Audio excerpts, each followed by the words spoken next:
ಏನು 34? 134? Just pass ಕೂಡ ಮಾಡಿಲ್ವಲ್ಲೋ. ನಿನ್ನ ಫೀಸ್ಗೆ ಅಂತ ಲಕ್ಷ ಲಕ್ಷ ಸುರಿತೀನಲ್ಲೋ. ಏನೋ ಒಂದಿನಕ್ಕೂ ಓದಿರೋದೇ ನೋಡಿಲ್ವಲ್ಲ, ಓದಕ್ಕೇನೋ ನಿಂಗೆ ರೋಗ. ಟೈಮ್ ಇರಲ್ಲಪ್ಪ. ಏನು ಅರ್ಥವೇ ಆಗ್ತಿಲ್ವೇ ಈ ಕೇಸು? ಎಳೆ ಮಗು ಆಗಿದ್ದಿದ್ರೆ ಓಕೆ. ಏನಿದು ಏನೋ ಗೊತ್ತಾಗ್ತಿಲ್ಲಪ್ಪ.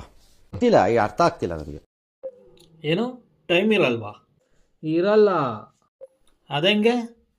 ಒಂದು ವರ್ಷದಲ್ಲಿ ಎಷ್ಟು ದಿನ ಇರತ್ತೆ? 365 ದಿನ. ಒಂದು ವರ್ಷದಲ್ಲಿ 52 ಸಂಡೇ ಇರುತ್ತೆ, ಅದನ್ನು ತೆಗಿ.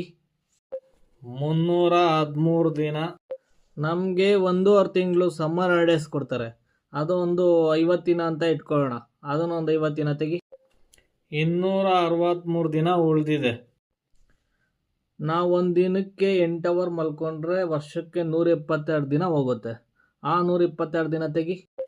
ಇನ್ನೂ 141 ದಿನ ಇದೆ. ನಾನು ಒಂದು ದಿನಕ್ಕೆ 1 ಅವರ್ ಗೇಮ್ ಆಡಿದ್ರೆ ಅದು ವರ್ಷಕ್ಕೆ 15 ದಿನ ಗೇಮ್ ಆಡ್ದಂಗೆ, ಅದನ್ನು ತೆಗಿ. 126 ದಿನ.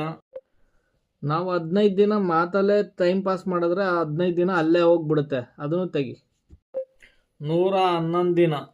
Class test, internal test, mid term, annual exam ಅಂತ ವರ್ಷಕ್ಕೆ 35 ದಿನ ಎಕ್ಸಾಮಲ್ಲೇ ಹೋಗ್ಬಿಡುತ್ತೆ, ಆ 35 ದಿನ ತೆಗಿ. 76 ಡೇಸು. ಹಬ್ಬ ಹರಿದಿನ ಹುಣ್ಣಿಮೆ ಸೆಲೆಬ್ರೇಷನ್ ಅಂತಾನೆ ಒಂದು 40 ದಿನ ಹೋಗ್ಬಿಡುತ್ತೆ, ಅದನ್ನು ತೆಗೀರಿ.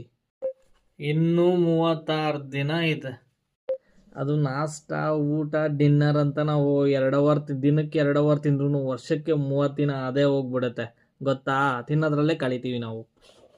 6 ದಿನ ಇನ್ನೂ ಇದೆ. ನಾನು ವರ್ಷ ಪೂರ್ತಿ ನಾನು ಹಿಂಗೆ ಇದ್ಬಿಡ್ತೀನ? ಜ್ವರ ಗಿರ ಅಂತ ಏನೋ ಬಂದರೆ ಹುಷಾರ್ ತಪ್ಪರೋ ಒಂದು 3 ದಿನ ಇರಲ್ವಾ? ಇನ್ನೂ 3 ದಿನ ಇದೆ. ಫಂಕ್ಷನು, ರಿಸೆಪ್ಷನು, ಇನಾಗ್ರೇಷನ್ ಅಂತ ನೀವೇ 2 ದಿನ ಕರ್ಕೊಂಡೋಗಿರ್ತೀರ, ಅದು ಒಂದು 2 ದಿನ ತೆಗೀರಿ. ಇನ್ನೂ 1 ದಿನ ಇದೆಯಲ್ಲ. ಆ ಒಂದಿನ ನನ್ನ ಬರ್ಡೇ ಡ್ಯಾಡಿ, ಆ ಒಂದಿನನೂ ನಾನು ಓದಬೇಕು ಅಂತೀರಾ?